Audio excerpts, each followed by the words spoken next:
हम लोग ये कंबाइंड क्लास चला रहे हैं। कंबाइंड क्लास का मतलब सीटेट और जेटेट का सेम टॉपिक को ले लिए हैं।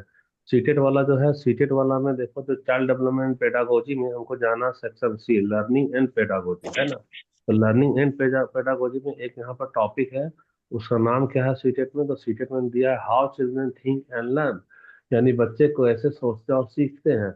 और हाउ एंड व्हाई, यानी क्यों और कैसे चिल्ड्रन फेल, यानी चिल्ड्रन असफल हो जाते हैं टू अचीव सक्सेस, यानी कि सफलता प्राप्त करने में, कहाँ पर? इन स्कूल परफॉर्मेंस। ये सीटेट का हो गया। लेकिन वहीं दूसरी ओर हम लोग देखते हैं कि झारखंड टेट में भी यही सेम टॉपिक है। क्या सेम टॉपिक है? बच्चे कैसे सोचते हैं और सीखते हैं। तो चूंकि टॉपिक हमारा कॉमन था, तो टाइम वेस्ट नहीं कर रहे हैं और हम लोग दोनों को क्या कर रहे हैं, एक ही जगह पर डाल दे रहे हैं। ये जो लाइन है यहाँ सीटेट में लिख दिया है, लेकिन हमको यहाँ जेटेट में भी यही वाला चीज ही तो समझाना था। तो इसके लिए अभी हम लोग, हमारा चल गया क्या क्या चल रहा है। सबसे पहले हम लोग लर्निंग बता दी कि बच्चे कैसे लर्निंग करते हैं। अब हमारा पार्ट चल रहा है थिंकिंग वाला में। थिंकिंग वाला भी हम लोग देख लिए, और इसे पियाजे और वाइगोत्स्की के बारे में हम लोग देख रहे थे ना। और नेचर देख रहे थे हमारा संज्ञानवाद। तो सीखने का सिद्धांत में ये रचनावाद तो हो गया हमारा।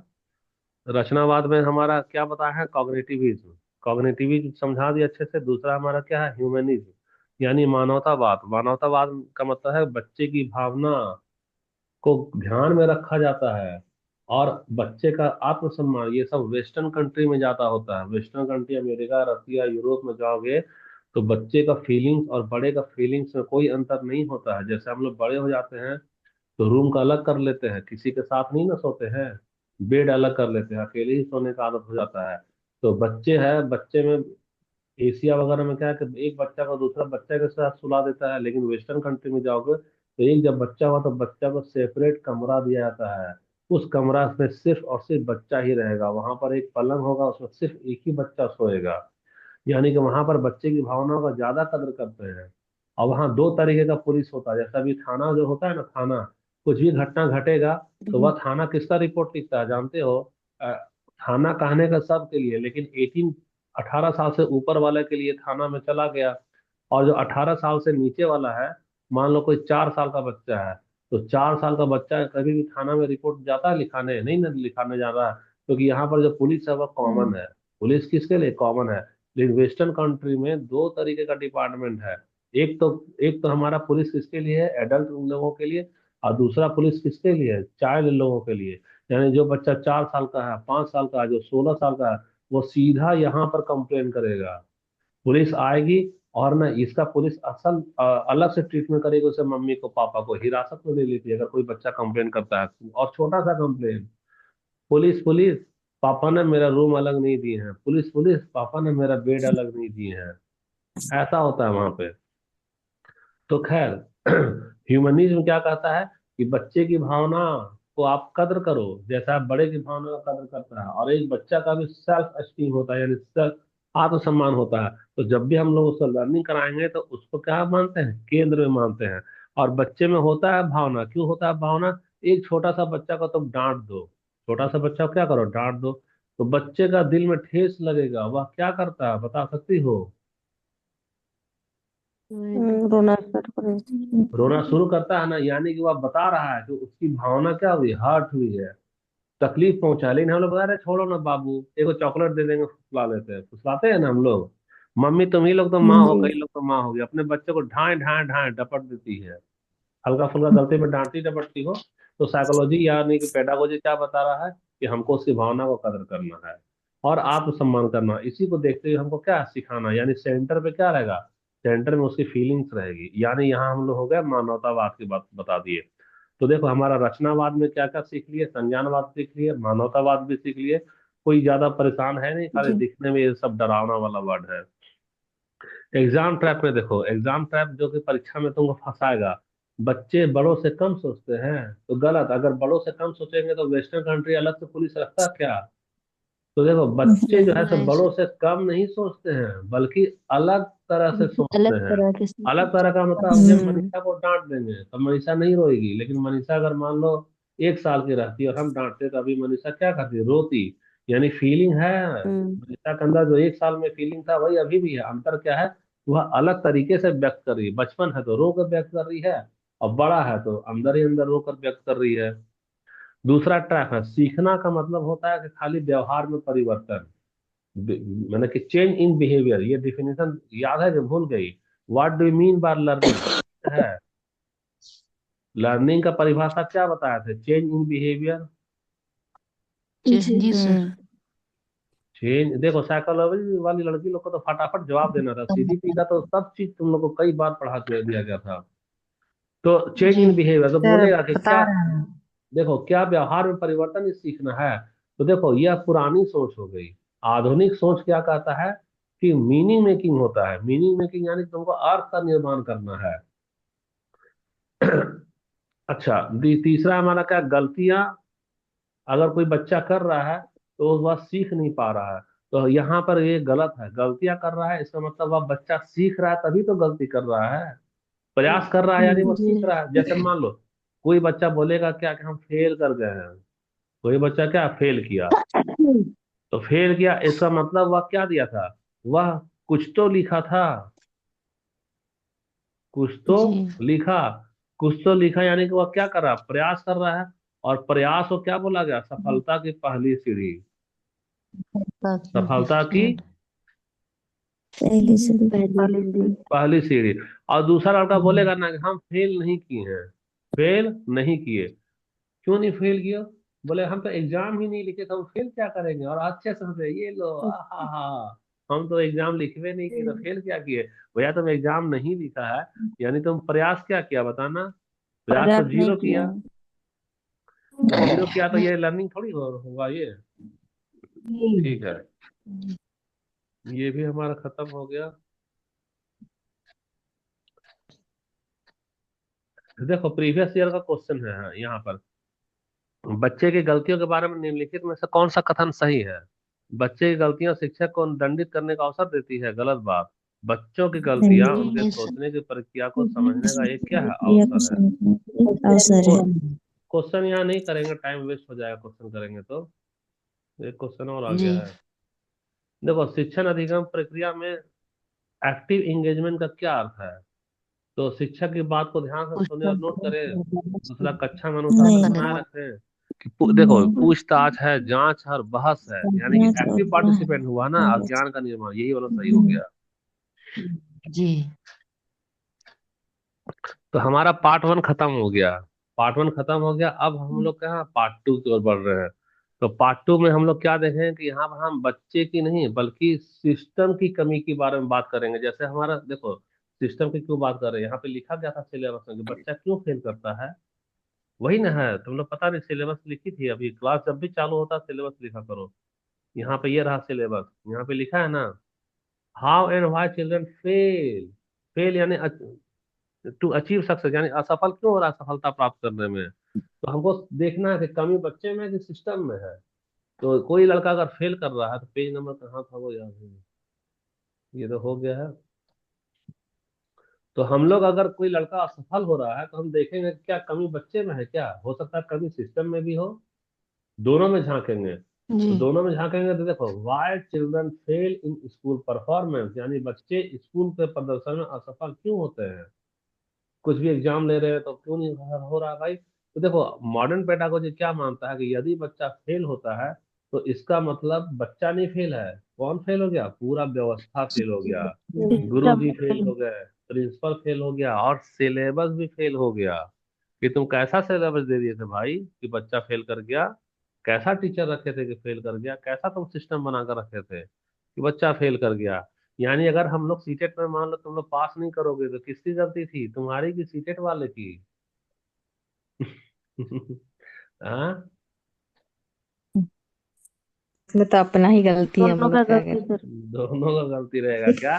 दोनों का गलती इसलिए रहेगा कि एक ही महीना का टाइम दिया है ये लोग, 40 दिन में एग्जाम ले रहा है, 45 दिन में। अच्छा यहाँ तो हो गया। अच्छा एक चीज बताओ कि इतना बड़ा मेरे पास में घड़ा है, इतना बड़ा हमारे पास में घड़ा है, ठीक है, और उसमें साल भर का क्या भरा हुआ है, साल भर का इसमें पानी भरा हुआ है, ठीक है। और इस घड़े में हल्का सा सुराख हो जाए, हल्का सा क्या हो जाए, सुराख हो जाए, मात्र, और ऐसा सा एक एक बूंद पानी गिर रहा है, ऐसा थोड़ा थोड़ा पानी गिर रहा है। तो यह घड़ा जिसमें हम लोग 1 साल का पानी रखे थे, कितना साल का, 1 साल का, तो यह 1 साल चलेगा या 2 माह चलेगा, बताना।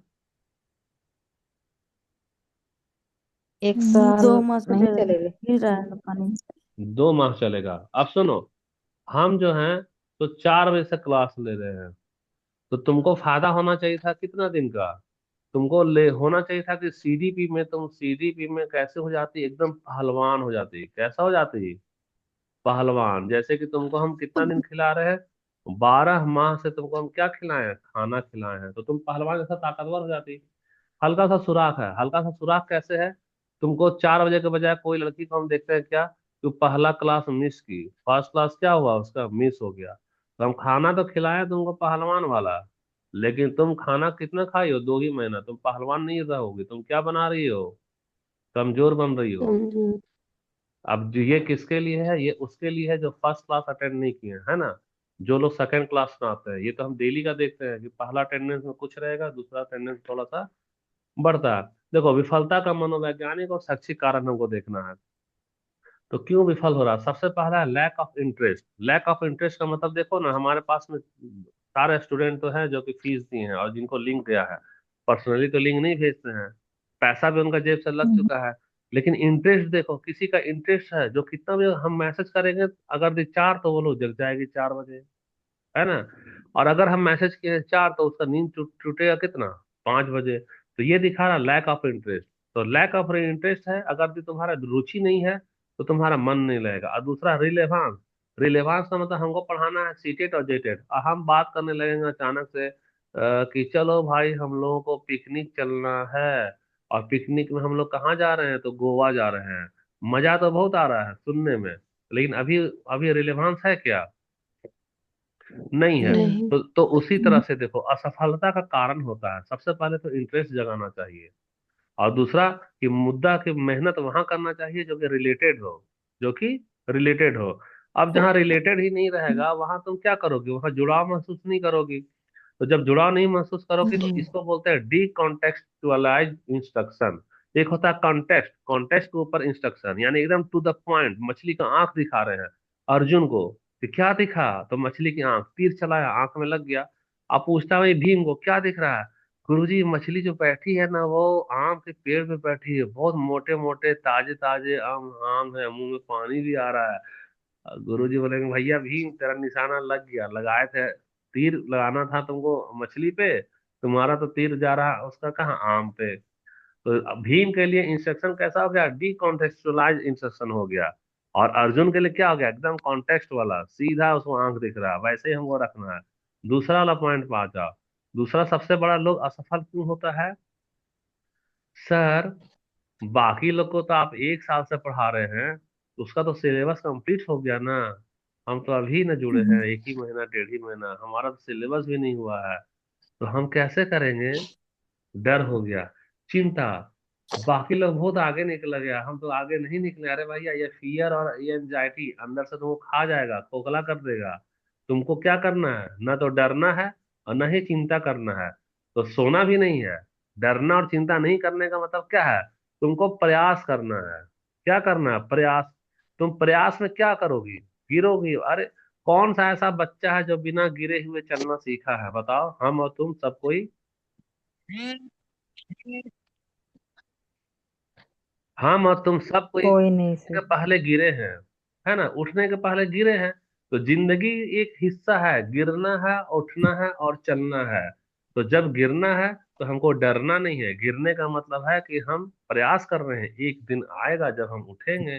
तो डरना क्या है, फेल अगर कोई आता है रिजल्ट में, तो फेल हमारा एक तरह से गिरना है, यानी हम अभी न गिरे हैं, हम आने दो वक्त को, तो भविष्य को हम क्या करेंगे, उठेंगे। क्या करेंगे, उठेंगे। और हम क्या करेंगे, चलेंगे। जी। वो गाना सुनी हो, हम होंगे कामयाब। एक दिन। हाँ सर। हाँ, हम होंगे कामयाब, आज ही होंगे क्या, नहीं आज नहीं। नहीं, नहीं। एक दिन। एक दिन एक दिन।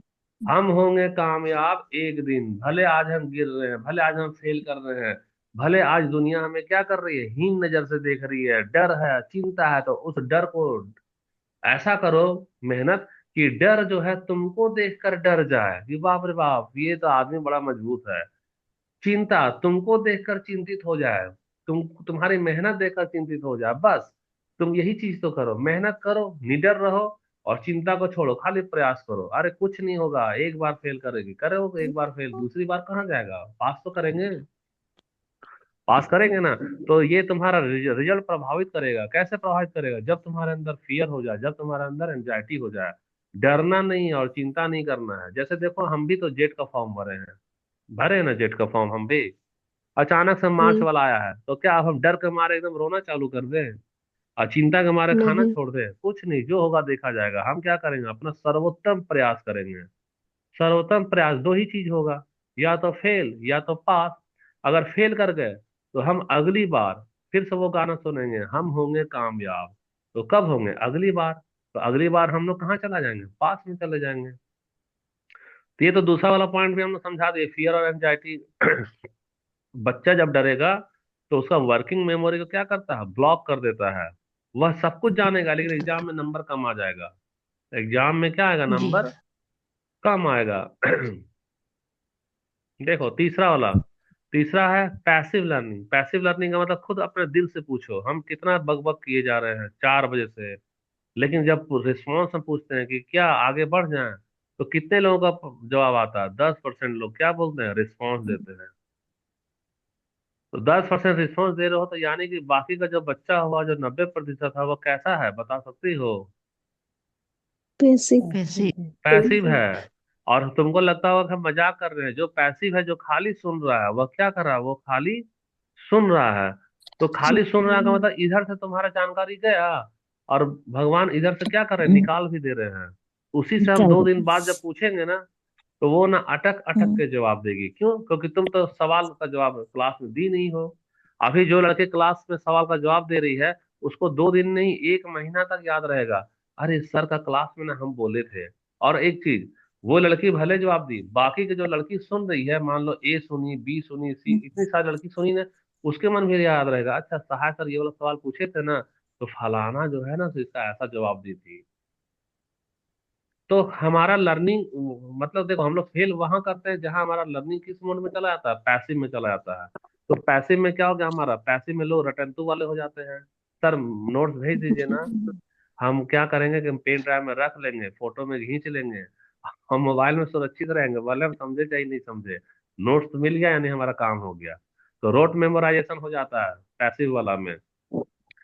तो तुम्हारा जो अंदर का जो तुम्हारा क्रिटिकल थिंकिंग है, वो क्या किया? मर गया। तो ये सब फेल होने का वो बता रहे हैं, कारण बता रहे हैं, क्या क्या क्यों बच्चा असफल हो रहा है, हम तुम क्यों असफल होंगे। तो ये सब पॉइंट लिख लेना। सबसे पहला वाला पॉइंट क्या है? Lack of interest. Lack of interest में कमी है तब, और अगर टॉपिक हमारा रिलेवेंट नहीं है, इररिलेवेंट टॉपिक पढ़ा देंगे, तो भी तुम्हारा रिजल्ट क्या हो जाएगा? असफल हो जाएगा। हम सीटेट और जेटेट के बजाय कुछ और पढ़ाने लग जाए तो तुम्हारा नंबर कम आएगा। अभी हम पीएचडी वाला कराने लग जाएंगे तो नंबर कम आ जाएगा। ठीक है, तो पहला पॉइंट क्लियर लिख लो। दूसरा है फियर और एंजाइटी, इसको भी लिख लो। फियर और एंजाइटी से बच्चा क्या करता है? फेल करता है। तो जिसके जिसके मन में है डर, उसको हटा दो। चिंता हटाओ, नहीं तो तुमको वो जानबूझकर ब्लॉक कर देगा। लिखा है ना साफ साफ, वर्किंग मेमोरी को क्या करता है? जी। ब्लॉक करता है। तीसरा है ब्लॉक पैसिव करते लर्निंग। हैं। पैसिव लर्निंग का मतलब तुमको एक्टिव रहना है, पैसिव नहीं रहना है। अच्छा, एक है तुम्हारा law of readiness. Law of readiness का मतलब है तैयारी की कमी। देखो, हम कोई भी चीज शुरू करते हैं 4 बजे का क्लास, तो जैसे लिंक भेजते हैं वैसे नहीं पढ़ाते हैं। शुरू में हम लोग 2 मिनट तक क्या करते हैं? थोड़ा सा हम सामान्य बातचीत, गुड मॉर्निंग, क्या किए हो, कल का टॉपिक क्या था, कितना बजे उठी, कितना बजे सोई। तो 2 मिनट में बातचीत को हम लोग क्या बनाते हैं? हल्का, हल्का फुल्का, माहौल को हल्का फुल्का करे, ताकि तुम्हारा माइंड रेडी हो जाए मानसिक रूप से। कि जैसे एकदम से नींद में हो, अचानक पढ़ाने चलेंगे तो वो काम चलेगा? नींद नींद ही रहेगा, टूटेगा नहीं। थोड़ा थोड़ा सी धीरे धीरे धीरे धीरे शुरू करते हैं। जब तुम्हारा देखते हैं, जब तुम मेंटली एकदम रेडी हो गई हो, तब हम लोग क्या करेंगे? उसको सिखाना चालू करेंगे। तो लॉ ऑफ रेडीनेस थॉर्नडाइक दिया है। थॉर्नडाइक बताता है कि तुमको जबरदस्ती नहीं सिखाना है। जबरदस्ती अगर हम सिखाएंगे, अब किसी का तबीयत बहुत खराब है, तबीयत क्या बहुत ही खराब है, और हम उसको बोल रहे हैं कि तुम बन जाओ, क्या बन जाओ? महाराणा प्रताप। और हाथ में तुम क्या लो, तलवार। तो तलवार सही वाला लेना है, नहीं कलम वाला लेना है तलवार। और हम बोलेंगे तुम पढ़ो। और भाई इसका तबीयत है 104 डिग्री का बुखार है। अब 104 डिग्री का बुखार में उसको ललकारे जा रहे हैं, बनो प्रताप, बनो प्रताप बनो। ये प्रताप नहीं बनेगा। हमको देखना होगा कि रेडीनेस व तैयारी व लेवल, अभी बच्चा मानसिक रूप से फिट है कि नहीं, शारीरिक रूप से फिट है कि नहीं। पहले तो मेंटली रेडी तो हो, फिजिकली रेडी तो हो, फिर तो तेरे अंदर का प्रताप तो है ही। हम तो खाली उसको सोए हुए से जगाएंगे। जो सोया हुआ है उसको हम क्या करेंगे, जगाएंगे। हर एक के अंदर महाराणा जगाएंगे। प्रताप छिपा होता है, याद रखना। हर लड़की अपने में झांसी की रानी होती है, और हर लड़का अपने में महाराणा प्रताप होता है, बस वह सोया हुआ होता है। कोई बंदा उसे जिंदगी में आएगा, जगाएगा, तो वह लड़की रानी की झांसी बन जाएगी, वो सॉरी झांसी की रानी बन जाएगी, और वह लड़का प्रताप बन जाएगा। और जिस दिन वह जागेगा उसी दिन वह अपना हुनर दुनिया के सामने दिखा देता है। देखे हो, कई लड़का लोग 20 साल में दुनिया का अपना लोहा मनवा लेता है, कुछ लोग 40 साल गुजरने के बाद अपना लोहा मनवा लेते हैं। तो ये हो गया हमारा लॉ ऑफ रेडीनेस, यानी कि लैक ऑफ रेडीनेस है तो तुम क्या करोगे, फेल करोगी। तुमको रेडीनेस रहना होगा, फिजिकली मेंटली क्या है, तैयार रहना होगा। पॉइंट लिखते जा रही हो ना तुम लोग। जी जी सर। सर, आगे का दिखा दीजिए। Lack of interest. नहीं लिखी है, ले लो स्क्रीन शॉट ले लो उसका। जी सर, स्क्रीनशॉट लेंगे। हो ले। गया। Lack of interest. जी। कहाँ लैक ऑफ आगे। इंटरेस्ट। ऊपर में सर। लैक में 1 नंबर है सर। हेलो लो, यहाँ तो है ही। लैक हो गया। ले लिए सर। ठीक है। अब देखो और क्यों विफलता होता है। हम लोग यूनिफॉर्म टीचिंग मेथड अपनाते हैं स्कूल व्यवस्था में, एक जैसा शिक्षण पद्धति। मतलब अगर हम मान लो एक उदाहरण देंगे ना, तुम लोग को नहीं समझ में आएगा। और भी जगह साइकोलॉजी पढ़ के देखना। साइकोलॉजी और जगह तुमको हार्ड क्यों लगता है, क्योंकि पुस्तक किताब वाला भाषा अपनाएगा। किताब में कितना उदाहरण देगा बताना, एक उदाहरण दिया किताब में। तो एक उदाहरण दिया, तो जो बच्चा तेज है, जो तेज है वह क्या क्या समझ गया। और जो बच्चा मान लो कमजोर है, तो कमजोर है तो वह तो नहीं ना समझेगा, तो वही नहीं समझा। अब गुरुजी तो फंस गए, क्योंकि किताब में तो एक ही उदाहरण दिया है, दूसरा उदाहरण तो दे नहीं पा रहे हैं। तो वहां हो गया यूनिफॉर्म टीचिंग मेथड। तो यूनिफॉर्म टीचिंग मेथड में रिजल्ट खराब आता है। हमको अलग अलग स्तर का बच्चा है, तो हमको कैसा देना है, डिफ्रेंशिएटेड इंस्ट्रक्शन देना है। पिछड़े बच्चे के लिए बहुत सारा उदाहरण, जो अगड़े बच्चे हैं उसके लिए एक ही उदाहरण। मतलब अगड़ा पिछड़ा का बात नहीं है, बात है कि तुमको तरीका अलग रखना होगा। क्या रखना होगा, तरीका अलग रखना होगा। जैसे मान लो अभी हम अलग लोग एक रखना चीज होगा। पूछेंगे। हम पूछेंगे मेटा कॉग्निशन, क्या पूछेंगे, मेटा कॉग्निशन। तो मेटा कॉग्निशन में देखो दो को तरीका था, पहला किताब का परिभाषा, और दूसरा मेरा उदाहरण। तो हम क्या उदाहरण दिए थे बताना मेटा कॉग्निशन में। सहाय स्कूटी तो को। देखो सर इसको। ठीक है, तो सहाय स्कूटी। तो सहाय स्कूटी तुमको याद हो गया ना। कैसे याद जी। होगा, क्योंकि हम डिफरेंशिएटेड इंस्ट्रक्शन दिए हैं। अगर हम खाली यही बोलते किताब का परिभाषा कि it is a way of thinking how to think, it is a way of learning how to learn, तो होता क्या सब कोई को, नहीं। नहीं। नहीं होता। ठीक है। और एक चीज है, देखो निगेटिव लेवलिंग कभी नहीं लगाना चाहिए। निगेटिव लेवलिंग दो तरीके से लगाया जाता है। पहला सोसाइटी, वो बोलेगा अरे वो तो कमजोर है, उसके बस की बात नहीं। पेरेंट्स हतोत्साहित करेंगे, क्या पढ़ रही हो, इस एज में कोई पढ़ता है, घर बार संभालो ना, बाल बच्चा हो गया है, स्कूल स्कूल जा रहा है, उसका कैरियर संभालो, तुमसे अब नहीं होगा, किचन संभालो, है ना। तो पहला तो पेरेंट्स करते हैं, निगेटिव लेवलिंग डालते हैं। दूसरा उससे भी ज्यादा खतरनाक एक डालता है निगेटिव इम्पैक्ट। क्या डालता है पता है तुमको, स्वयं, दिल तुम्हारा, स्वयं खुद जो दिल है ना, वो तुम्ही को बोलेगा तुमसे नहीं होगा, तुमसे नहीं हो। नहीं होगा। मेरे कोचिंग में जितने एडमिशन लेते हैं ना, उसमें से 80% हम बता रहे हैं, वह यह सोचते हैं इस बार तो तैयारी नहीं है, इस बार तैयारी नहीं है, अगली बार पास कर जाएंगे, अगली बार पास कर जाएंगे। देखो, तो हमको तो लड़की लोग नहीं बोलती है ऐसा, लेकिन हम ऑब्जर्व कर लेते हैं। हम चेहरा देखते हैं और बता देते हैं कि वह यही सोच कर आई है कि मेरा तो तैयारी नहीं ना है, हम तो पास नहीं ना करेंगे।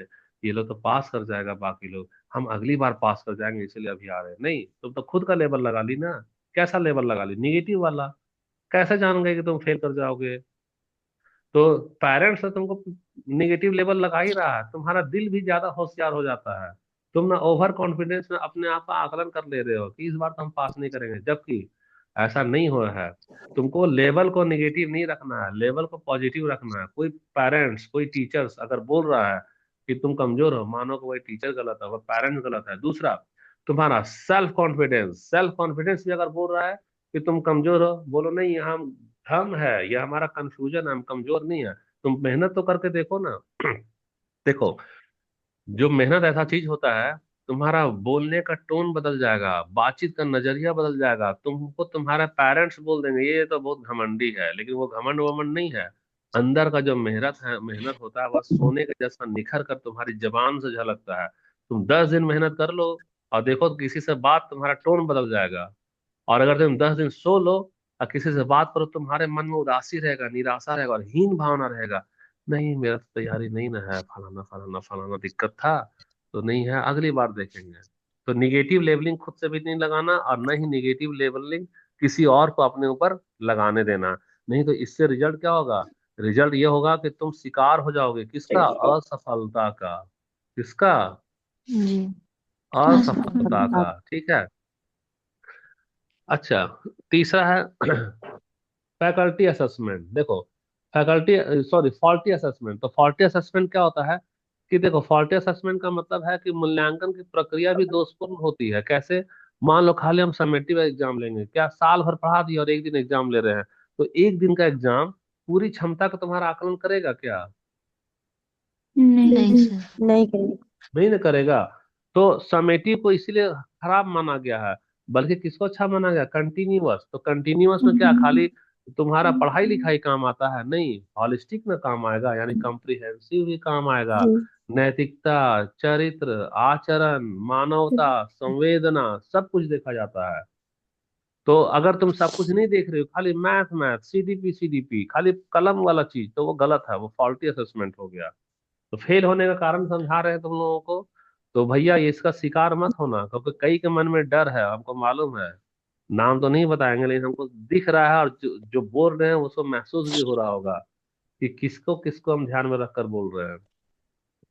तो ट्रैप वन, प्रश्न में विकल्प होगा कि बच्चा अपनी इनहेरेंट एबिलिटी की कमी के कारण फेल हुआ। तो यह गलत है। पेडागोजी में कभी बच्चे की क्षमता को दोष नहीं देना है, बल्कि दोष हमेशा किसको देना है? मैथोडोलॉजी को, यानी सिस्टम को, यानी कि वातावरण को। दूसरा ट्रैप, बच्चे का माता पिता अनपढ़ थे इसलिए फेल कर गया। गलत बात है भैया। सामाजिक आर्थिक पृष्ठभूमि कभी भी सीखने में बाधा नहीं हो सकती। कीचड़ में भी कमल खिलता है। खिलता है ना भैया? फूल, कमल जी। कितना जी सुंदर होता है, कीचड़ में खिल जाता है। तो क्या कीचड़ उसके लिए बाधा बना? नहीं बाधा बना। तो विफलता का वह बहाना है। असल असफलता कौन था? स्कूल। कोई बच्चा अगर फेल किया है तो सिस्टम फेल कर गया है। बच्चा डिसिप्लिन में नहीं था इसलिए फेल कर गया, गलत चीज है। डिसिप्लिन की कमी जो है उबाऊ शिक्षण के परिणाम होती है। यानी कि तुम डिसिप्लिन में हल्ला गुल्ला कब कर रहे हो? जब हमारा पढ़ाई रहे बेकार, बेकार पढ़ाएंगे तो लोग हल्ला गुल्ला करेगा, एकदम शांति से नहीं सुनेगा। तो कहीं अगर अनुशासन नहीं है, यानी हमारा पढ़ाई में कमी है। ठीक है। तो डिसिप्लिन की कमी असफलता का कारण कभी नहीं होगा। नहीं। जो मतलब सिस्टम के बारे में बता रहे हैं, स्कूल सिस्टम के बारे में बता रहे हैं।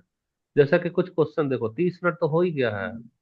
तो 30 मिनट हो गया है, ये वाला हम लोग रोक रहे हैं वीडियो का, है ना? हम्म। इसका अटेंडेंस ले लिए हो? हाँ सर। ठीक है, तो ले लिए हो अटेंडेंस। तो इसमें तो दिक्कत यही है, 1 घंटा में तो सीडीपी हमारा होता ही नहीं है।